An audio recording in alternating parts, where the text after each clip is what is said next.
मध्ये जे आता उपोषण चालू आहे, अन्नत्याग आंदोलन चालू आहे, हंगर स्ट्राईक चालू आहे, त्या संदर्भामध्ये तुम्ही आता माननीय जिल्हाधिकारी साहेब आणि माननीय तहसीलदार साहेब यांच्याकडे निवेदन दिलं, त्या निवेदनाद्वारे तुम्हाला आता काय त्यांच्याकडून प्रतिसाद मिळालेला आहे? आज सगळे शिरवळ, कणबस, इंगळगी, जेऊर अशा अनेक ठिकाणाहून सगळे शेतकरी आज आम्ही काल प्रणितीताई येऊन गेले आणि त्या संदर्भात आम्ही आज कलेक्टर साहेबांना भेट घेतली. कलेक्टर साहेबांनी आमच्या समोरच साळेसाहेब असतील किंवा त्यांच्या अधिकाऱ्यांची तातडीने मंगळवार बुधवारी उद्या किंवा परवा 2 दिवसात तातडीने बैठक घ्यायचा असं निर्णय केला आणि जेवढ्या लवकर होईल तेवढ्या लवकर 2-3 दिवसाच्या आत रामपूर, हणमगाव, पर्यायनी, दुबदुबी असं पाणी सोडायचं नियोजन आम्ही लवकरात लवकर करतो असं सांगितलं.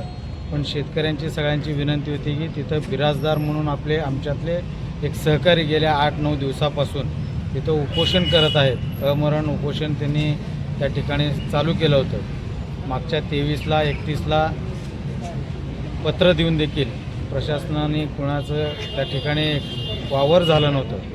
पण आज आम्हाला सगळ्या शेतकऱ्यांना एक दिलासा झाला. ज्या पद्धतीने कलेक्टर साहेबांनी आम्हाला तहसीलदार साहेबांना विनंती केली आणि त्या शेतकऱ्याला आजच्या आज जाऊन भेटून त्यांना काय लेखी देता येईल, आश्वासन देता येईल आणि लवकरात लवकर आम्ही पाणी चालू करू या संदर्भात सांगितलं. आत्ता आम्ही सगळ्यांनी तहसीलदार साहेबांना आम्हाला भेट घ्यायला सांगितली.